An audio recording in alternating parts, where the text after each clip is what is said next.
Hey guys, just wanted to show you quickly the differences between these two. Now, these are really quick differences. Now, the screen size. You're gonna notice that this screen size will be bigger than this one. All right, so I just brought up the brightness of both of them to be maxed out right now. So you might notice a slight difference there as well. However, that's very slight. The main difference would be the screen. You can see that the screen goes almost all the way to the edges. This one does not, and that's why that's the big difference. Other than that, size-wise, you might notice pretty much the same size. So from here, you might notice that. So again, just because the screen's bigger, it just means that the screen is taking up more space. So this right here, the white one, this is the white model, not the neon one. And it would be the exact same thing. That's just a color difference. This is the new one. So this is the new Nintendo Switch.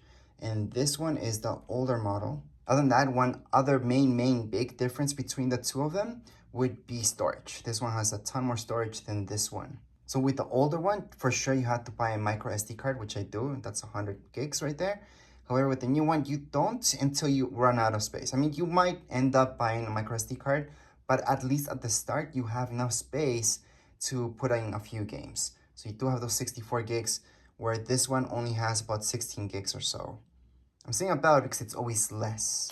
And same goes with this one. It's not exact. Now right here, you guys can see how much free space I've got in this one and in this one. Now obviously this one, the older one, I do have 100 gigs in my micro SD card. This one I didn't insert the micro SD card yet, but if I expand it, it'll be a ton more gigs. At least with the newer one, most likely you won't end up buying a micro SD card that fast. Whereas with the older one, you have to buy one right away. Now, when it comes to load times, it's pretty much the same thing. I would not say this one's that much better.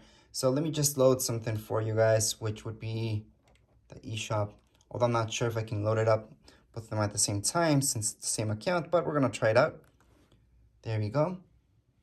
So you guys can see the speed at each one of them. They're both hooked up to the same internet network. Right now you might notice the screen size a little bit more. So it is significant, so that's really nice. The load time, as you can see, it's pretty much the same thing. And at this point, I don't know why this one seems more bright than this screen. Let me just go back home and take a look at the brightness. Maybe change it up on me since I have it automatic.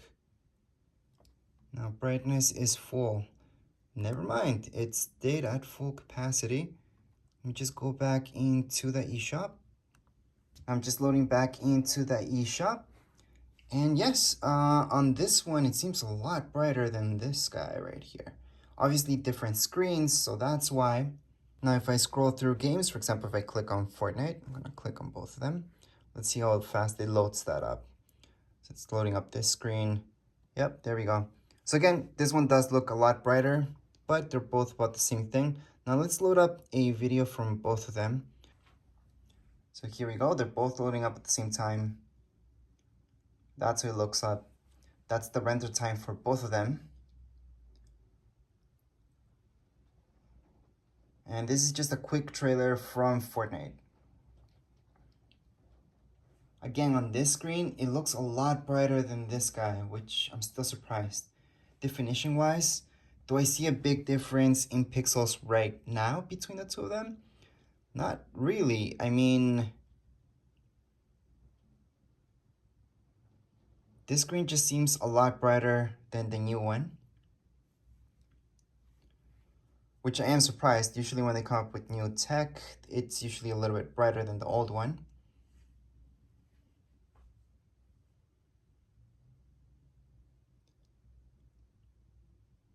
And if you guys see yourselves a huge difference, let me know. Although when I'm recording this, the differences will not be as noticeable. So again, this is just the trailer. You guys can see how good or bad this looks like on both of them. But anyways, that would be it for this trailer. Just go back on both of them, go back on both of them. So again, I just wanted to make a really quick video showing you guys the differences and just the main differences between the two of them. Now, something else that I really liked about the new one was this thing back here. So this actually opens up, and that's so you can use it as a stand. So right now, if I wanted to make the stand here and then play on other controllers, I can.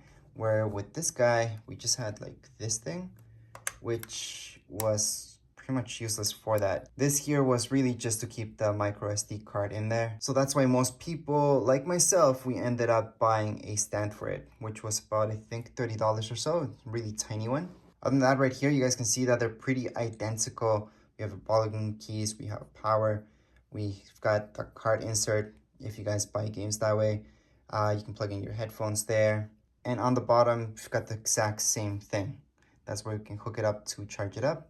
And when it comes down to the Joy-Cons, same deal. They're both pretty much the same. So would I say upgrading is a must? Well, not really. Unless you play handheld a lot, then the bigger screen might be worth it for you. Because it is bigger, so better, slightly better experience. Other than that, there's other little tiny differences between the two of them, but nothing that noticeable. I just pointed out the most noticeable things between the two of these switches. As far as this video goes, we are all done. Anyways, if you guys have any comments, questions, you can write them down here in the comments area. And don't forget to subscribe and like. Thank you.